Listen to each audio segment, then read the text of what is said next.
Asamov Shohbek Otabek o'g'li 62-maktab 11-B sinf o'quvchisi oltin medali bilan.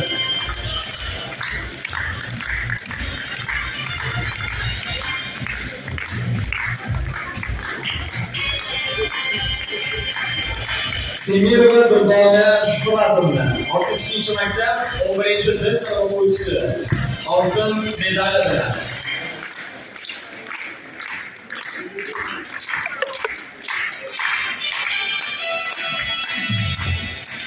Agar shu oltin medal olayotganlarda kayfiyat sezilmaydi. Kulib, tabassum qilishadi.